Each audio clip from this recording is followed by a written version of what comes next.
এমন একটি দিন আসবে, রক্তের নদী বয়ে যাবে, মানুষের মাথাগুলি ডিগিয়ে ডিগিয়ে চলতে হবে।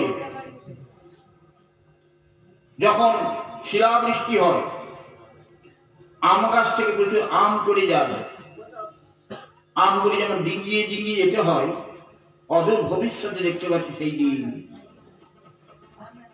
মানুষ ঘরে রেখেও খেতে পাবে না, গাছের পাতা নিয়ে কাড়াকাড়ি হবে। আমার সর্বত ননিতা, যিনি ঠাকুরের বিশ্বরূপ দেখেছিলেন, তিনি বললেন, ঠাকুর, এর থেকে পরিত্রাণের পথ কি?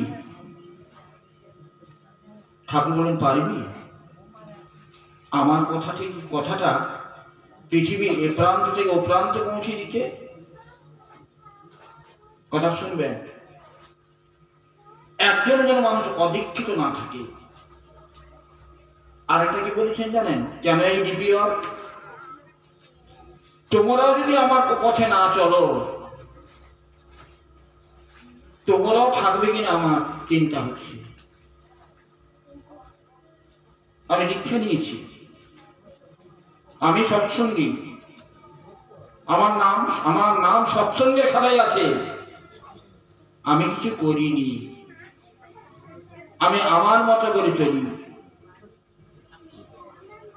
আমি আমার মতো আমার প্রবৃত্তির পথে চলি। তখন ঠাকুর বললেন, পারবি আমার কথা পৌঁছে দিতে?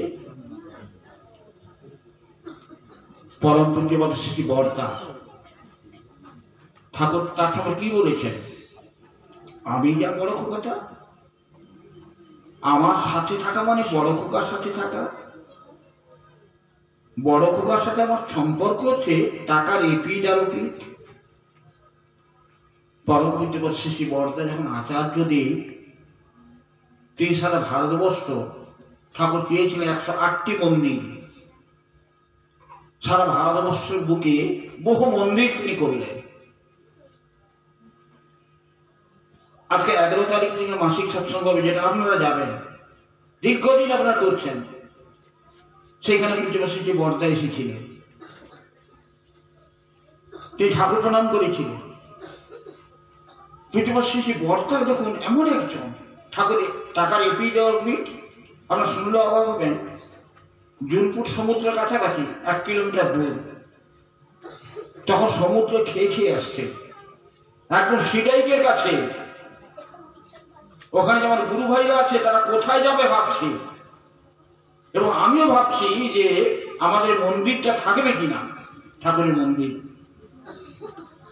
পূজ্যপাদ শ্রী বর্দা এলেন 1973-তে দীঘা থেকে দিকে দিয়ে অবলীলাক্রমে এলেন, কিন্তু আমি প্রার্থনা জানাইনি। তিনি বলেন সমুদ্রের কাছে যাব, এলেন। তখন তাদের ছোট কুঁড়ে ঘর ছিল, এই যে কুঁড়ে ঘরে যেখানে এখানে আছে, এখানে আপনার যেখানে আছে, বা এরকম কুঁড়ে ঘর, এসে আরো কুঁড়ে ঘর। তখন তিনি এলেন, পূজনীয় রান্নামা ছিলেন, ঠাকুর পরিবারের কেউ কেউ ছিলেন, সোজা চলে গেলেন জুনপুর। দীঘা থেকে এসে কাঁচি হয়ে জুনপুর ফিরলেন। আমি শুনেছি, আমি যাইনি জুনপুরে, শুনলাম সেখানে আমাদের সঞ্জীবদা ছিলেন, তিনি নাকি সমুদ্রের দিকে 5 মিনিট তাকিয়ে আছেন, 5 মিনিট। তারপর তিনি ফিরলেন। ফেরার পরে আমরা রাস্তার ধারে দাঁড়িয়ে আছি হাত জোর করে। অবশ্যই আমার ঋত্বিক সুশীলদা তিনি সাথে ছিলেন, খবরও দিয়েছিলেন। তিনি এলেন, এসে বললেন, ঠাকুর কোথায় আছে? আমরা এই ঘরে, এই যে দরজাটা দেখা যাচ্ছে, এর চেয়ে আরো ছোট দরজা। তিনি ঢুকলেন, ঢুকে বললেন, আমার ছবিটা সরিয়ে নে, আমি ঠাকুর প্রণাম করব। অত বর্দার ছবি ছিল, সরিয়ে নিলাম। সাষ্টাঙ্গে ঠাকুর প্রণাম করলেন, বেরিয়ে এলেন। বেরিয়ে আসার পরে এই চৌকাঠ, বিরাট শরীর তো, চৌকাঠ মাথায় লাগলো। একটা ভাঙা চেয়ার ছিল বাজারের উপর, তো আমার বাড়িটা অনেক দূরে। তখন ওই চেয়ারে বসলেন, একটি চটের চটের পাল খাটানো ছিল, বসলেন তিনি, খোঁজ খবর নিলেন।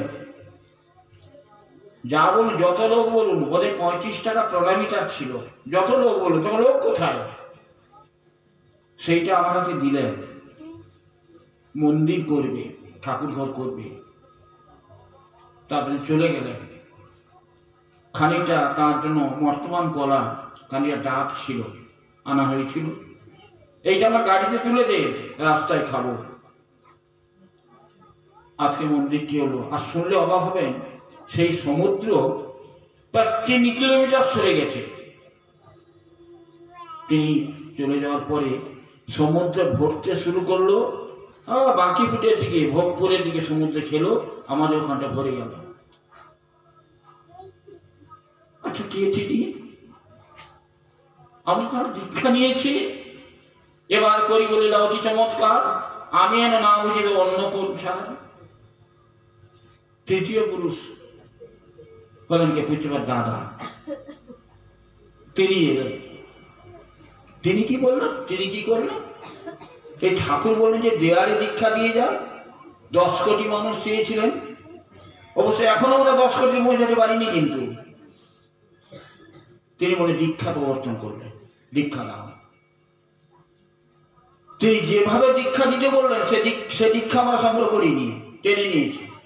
আর নাম শুনে যা, নাম শুনে গেল।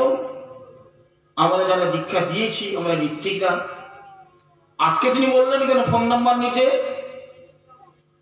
বলে ফোন নাম্বার নিলে আপাতত তুমি ঘরে থেকেও যোগাযোগ করো। আর আমরা যারা দীক্ষা সংগ্রহ করেছি, নিয়ে এসেছি, আমরাও দেখিনি। কাজ শেষ।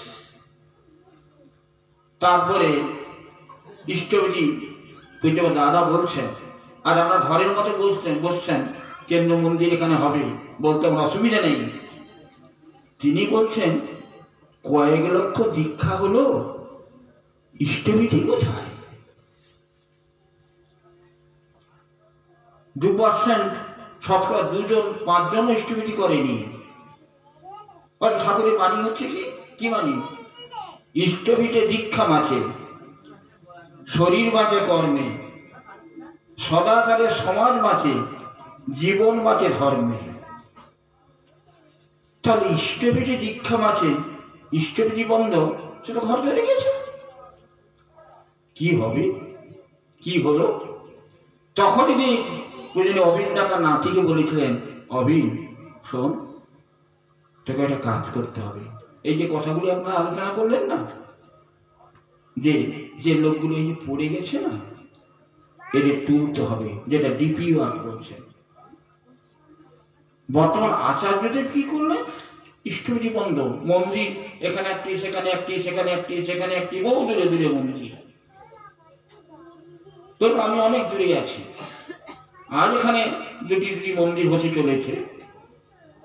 হলো কি? মানে ওরা তো বন্ধ, মন্দির জমা দেওয়ার ব্যাপারটা হয়েছে তাদের নির্দেশ, আস্তে আস্তে আস্তে তাদের নির্দেশে।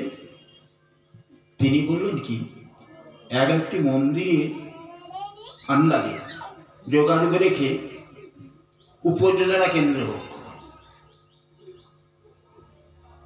ধরুন বামুনিয়াবাদ, এখানে একটা উপযোজনা কেন্দ্র আছে, আর মন্দির হচ্ছে, সেইখানে যদি উপযোজনা কেন্দ্র থাকে, সেখানে একজন পুরোধা থাকবে।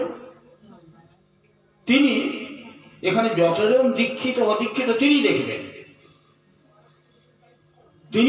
তার কাছে লিস্ট থাকবে, আমার গ্রামে কতজন দীক্ষিত। এবং আমি